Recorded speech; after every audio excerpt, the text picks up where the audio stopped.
Welcome back to College Hill Farm. Well, it's time to replace the sump.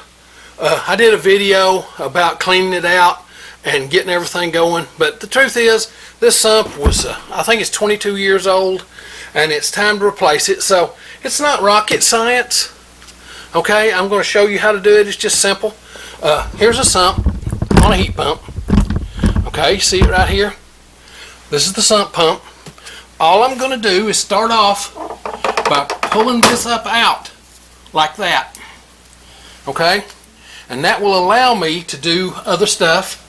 So now I'm going to unplug the hose, and there may be water in this. There is, of course.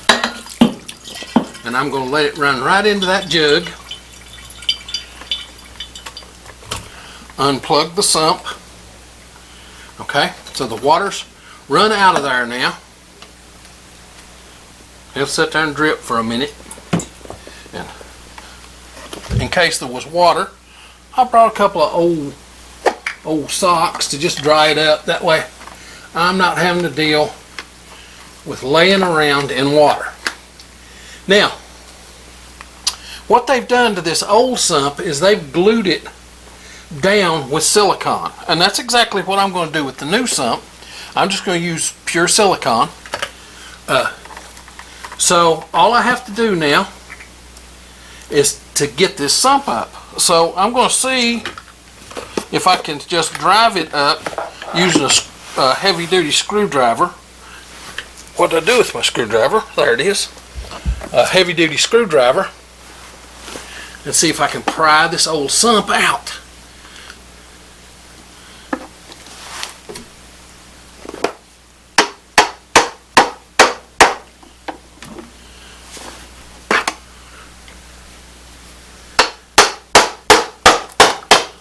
There we go.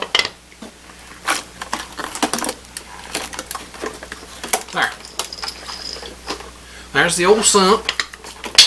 It's still got a little water in it. We'll just get it out of the way. Now, I can set in the new sump. Clear this out here. Kind of clean the stuff off.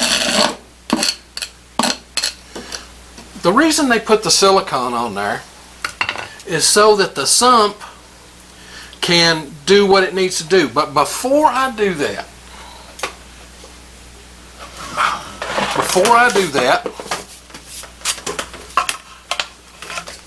I want to use this vacuum cleaner. I've got a little shop vac here. And the very first thing I want to do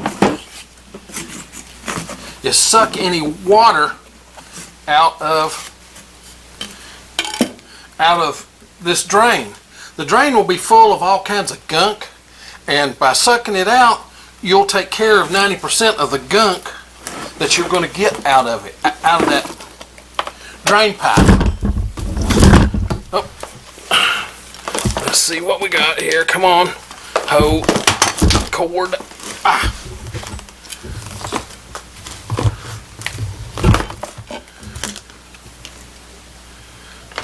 Plug it in. Ow.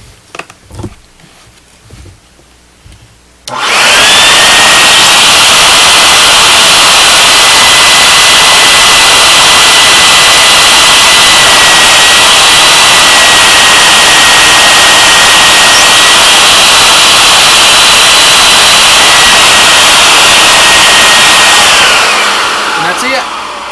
That sucked all the old water and gunk out of that P-trap and right up into the vacuum cleaner, and I don't have to worry about that being stopped up, because those will stop up on you. So now move this vacuum cleaner over here out of the way.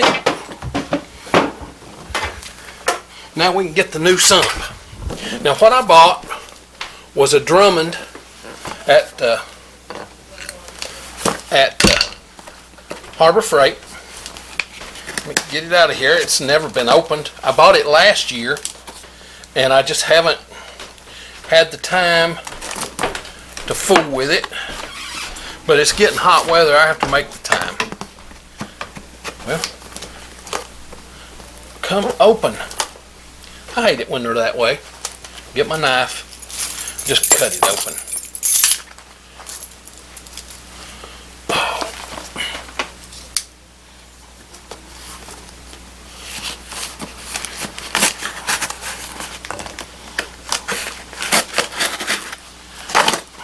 There.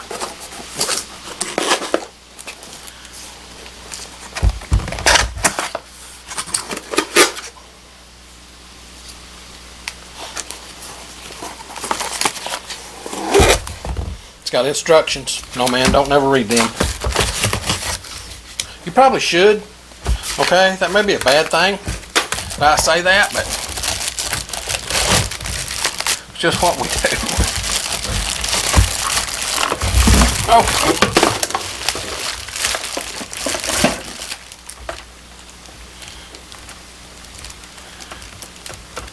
Now, some sumps have controls. So there's a set of control wires, but I'm not using those. Make sure I got everything. Here it comes with its own tubing. This is 20 foot of tubing. It's not enough to get outside here, but the lift is only about 10 feet. So, well, not 10 feet, it's probably about 7 feet. Now, this one has a little feet on it, little rubber feet, so it might set still. Although, I've never trusted those to set still. Alright, now, right here is where it wants the pipe to go. So the pipe will be a little angled, but it'll be okay.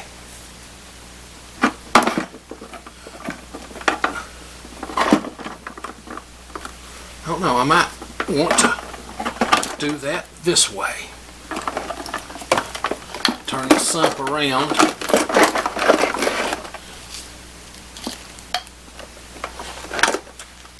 So it'll be on this other side.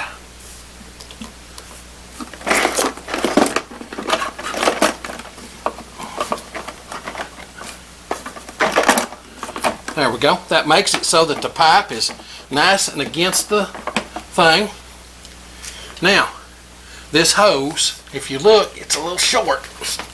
So what I'm going to have to do is maybe splice it, but I think I can take it loose up there and see if I can get some distance out of it. It's covered, it's taped down, so I'm going to take the tape off of it and see if I can scoot it down enough to just attach it straight up to this.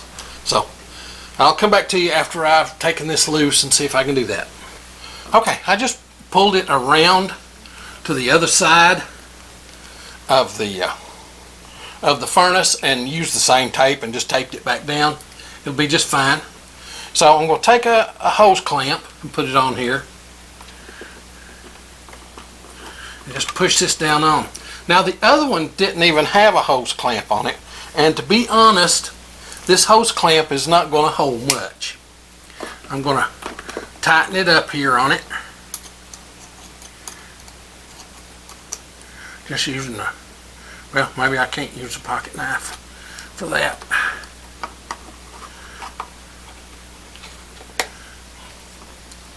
I hate it, I'll have to get a screwdriver.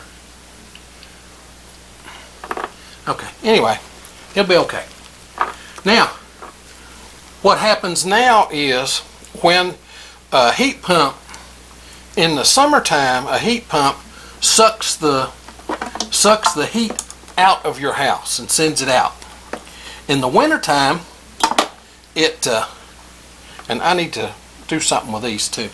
In the wintertime, it takes that heat from outside and brings it in. So as it takes the heat out of the house, remember water, there could be more water in the air at high temperatures. So as it sucks the heat out of the house, the amount of water that the air can hold reduces. So that water comes out as a condensate. Now a 3.5 ton heat pump can take out 10-15 gallons of water a day depending on the humidity in the house. So 10 or 15 gallons of water a day. If this little sump doesn't work, it floods your basement in a month. You don't come down here, you don't look at it, and next thing you know, your basement's flooded, and you're trying to figure out why, and it was because your heat pump sump was not working. So let's look up and see what these two wires are before I commit a dumb. Okay, I don't want to commit a dumb, and I'm going to look and see what these two wires are. I'm pretty certain that I don't have to do anything with these. They're for a switch control, but we're going to see. Okay, these two wires from the pump that are open, these are alarm wires. They trigger an alarm if the pump gets too much water in it. Okay, well, my system is not set up for an alarm. It never had an alarm. So I'm just going to take these wires and just put them right down in there, and I'll come back later and tape them so I'm certain that they'll be still. Okay, I'll just tape them down. There's no power on them. They're just a switch wires for on and off, and there's a little float switch in here that lets you know if the water gets too high. Well, my system never had that, so I don't have to worry about it. Now you just take the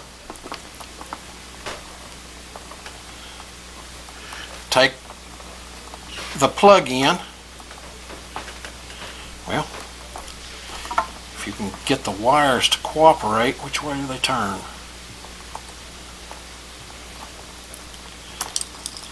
And put them up there and plug them in. They plug in right here. Okay. Now I'm going to take these and kind of do them up so that they're not just dangling everywhere. Do them like this.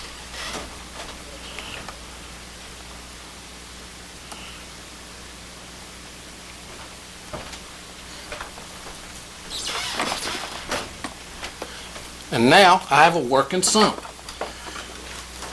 If this starts moving, and I don't think it will because there's just no place for it to move with this tubing here.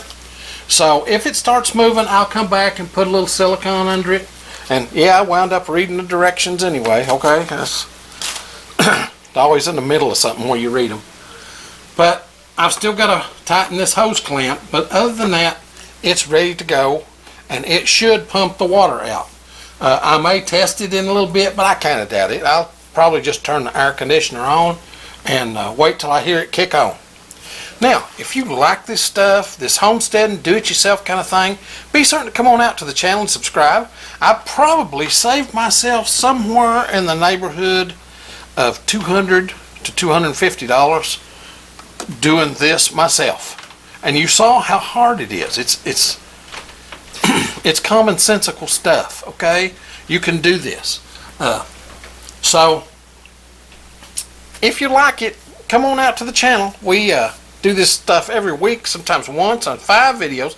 Just depends on what's going on in the homestead that week. Now, if you hit the little bell, it'll be right up here when you come to the channel. It'll notify you when we upload a video. We upload on Sundays, Tuesdays, and Thursdays with the occasional short through the week and on Saturdays. Now, time for me to get on to the next thing. I love you all.